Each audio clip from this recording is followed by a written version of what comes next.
Salve galera, sejam bem-vindos ao Dados de Boinha, onde nós analisamos tudo na sociedade usando apenas dados, SQL e uma boina.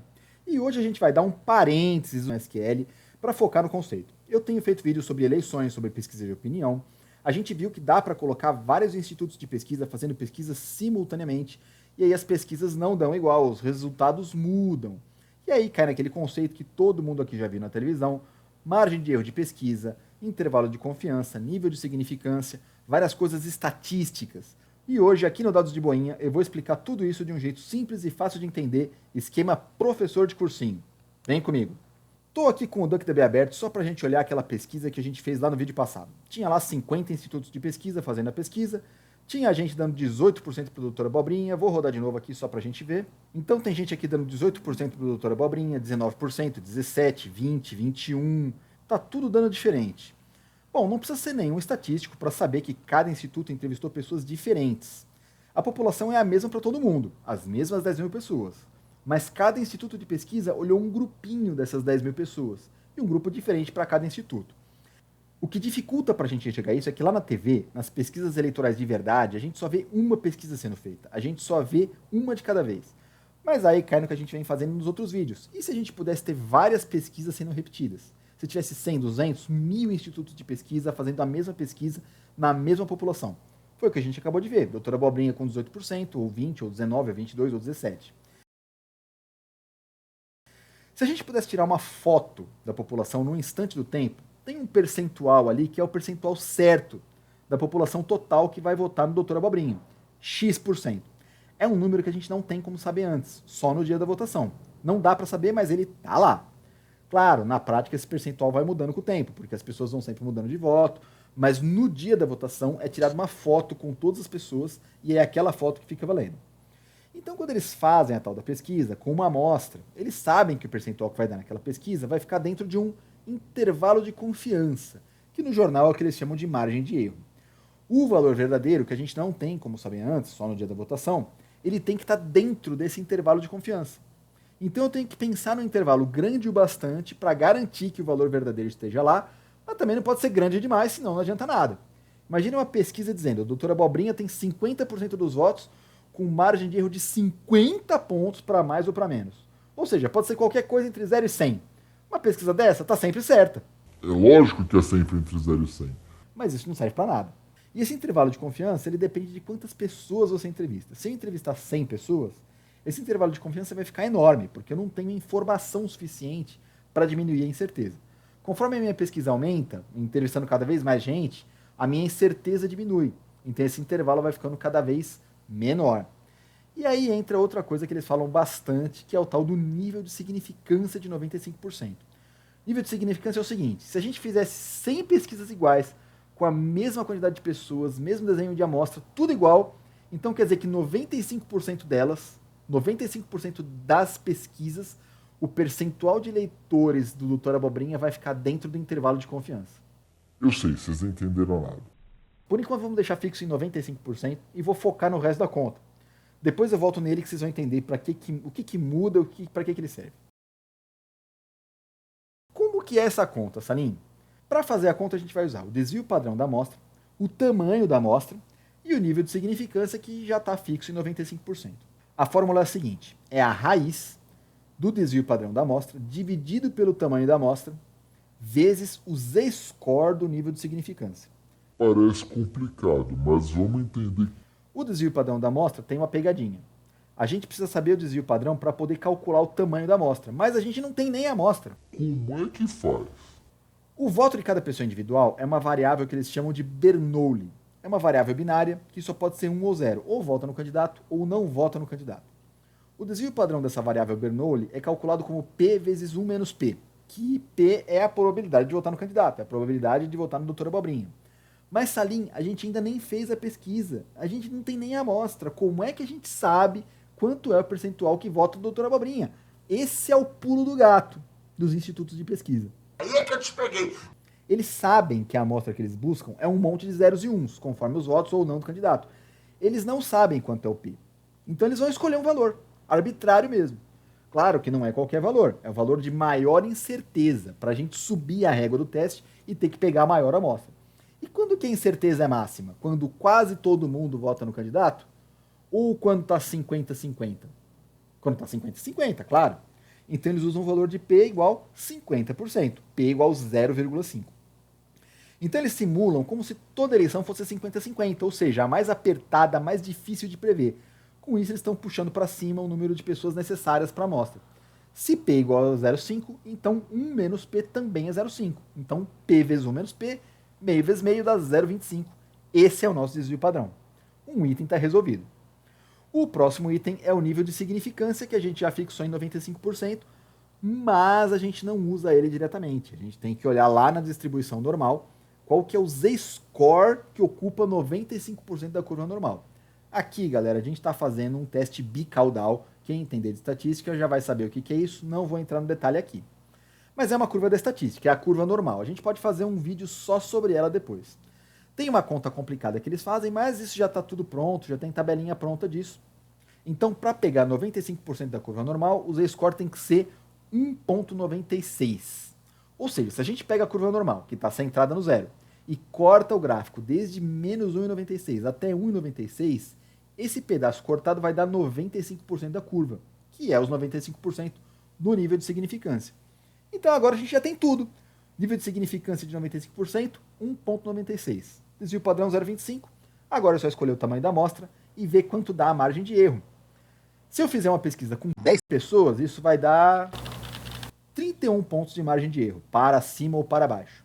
Imagina uma pesquisa eleitoral dando 40% de votos para o Dr. Abobrinha, mas com a margem de erro de 31 pontos para mais ou para menos. Ou seja, pode estar em qualquer lugar entre 9% e 71%.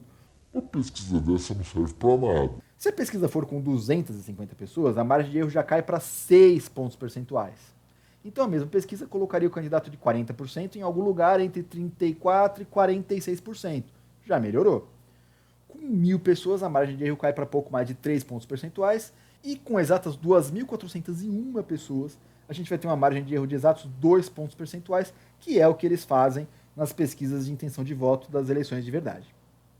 Mas, Salim, não dá para eles diminuírem essa margem de erro entrevistando mais gente? Dá.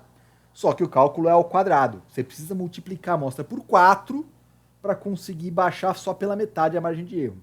Então você teria que entrevistar 9.604 pessoas, que é 4 vezes mais, para baixar a margem de erro de 2 pontos percentuais para 1. Para baixar a margem de erro para meio ponto, teriam que ser 38.000 pessoas. Então a brincadeira começa a ficar muito cara para o Instituto de Pesquisa. E como eles já fazem isso há muito tempo, acabou virando uma convenção entre eles usar esse tamanho de amostra de 2.401 pessoas.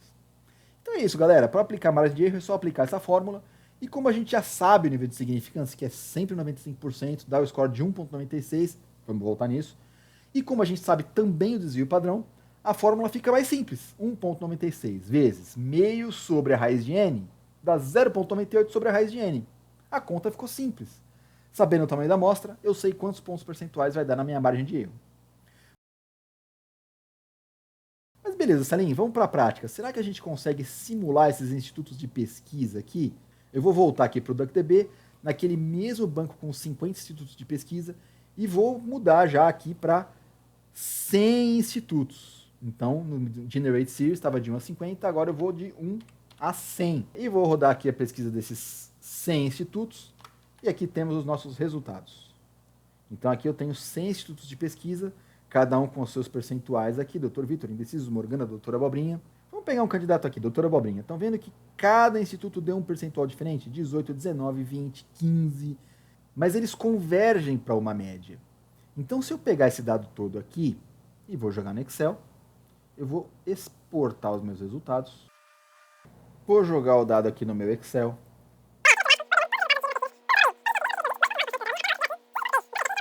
E vou fazer um gráfico do Dr. Abobrinha.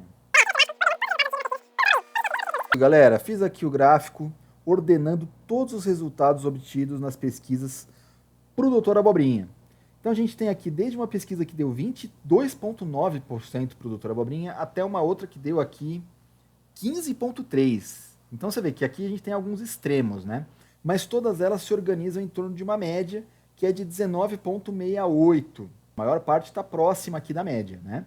Se eu descartar as três maiores aqui, né? Então 22,9, 22, 21,9, e vou descartar as 3 menores.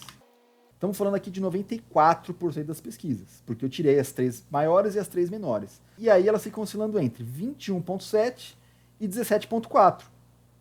Então aqui a gente está falando de 4,3 pontos percentuais de diferença entre o 21,7, que é a maior, e o 17,4, que é a menor, tirando aqueles outliers, né? Então, essa pesquisa aqui do Dr. Abobrinha, ela está com um intervalo de confiança de 2,1, 2,15 pontos percentuais para mais ou para menos. Lembra que as pesquisas entrevistaram cerca de 1.000 pessoas cada uma? Então, fazendo aquele cálculo, dava 3 pontos para mais ou para menos. Ou seja, cada uma daquelas pesquisas, ou na verdade 95% delas, a gente está fazendo 94 aqui, deveria ficar dentro da margem de erro calculada. Então, se a gente pegar a média, 19,68, as pesquisas deveriam ficar entre 16,68 e 22,68. E a gente viu aqui que as pesquisas estão entre 17,4 e 21,7. Ou seja, está dentro do intervalo de 16% a 22%. Ou seja, está batendo com o cálculo. Então, na prática, galera, o que acontece é o seguinte: os institutos eles gastam dinheiro para fazer essas pesquisas. Eles precisam fazer um desenho amostral, que é essa distribuição, vamos pegar tantas pessoas em São Paulo, mais tantas no Rio, manter as proporções de homens e mulheres, faixa de renda, idade, o que mais for relevante para a pesquisa. Depois tem que mandar os pesquisadores para a rua, tem que reunir os resultados, tem que jogar no computador, fazer as análises todas. Tudo isso custa dinheiro. Então, décadas de prática do mercado de pesquisas, eles ficaram nesse tamanho de 2.401 pessoas, às vezes passa um pouquinho, e publicam os resultados. Até para poder comparar, fazer aquela sequência de pesquisas antes da eleição, ou mesmo comparar anos diferentes. Mas agora a gente sabe que aquela pesquisa é só uma única pesquisa, os resultados podem variar dentro de uma margem de erro, enquanto aqui no nosso exemplo a gente fez 100 pesquisas simultâneas. Mas Salim, e o nível de significância? Vai ficar em 95% para sempre? Agora chegou a vez dele. O que muda se a gente mudar o nível de significância, Salim? Lembra que para usar ele a gente teve que olhar na distribuição normal, aquele 1,96? Hoje em dia tem uma tabelinha pré-pronta. Nível de significância 95%, 1,96, que é o que a gente usou. Esse valor está multiplicando na fórmula, então quer dizer que quanto maior o nível de significância, maior a amostra que a gente tem que entrevistar.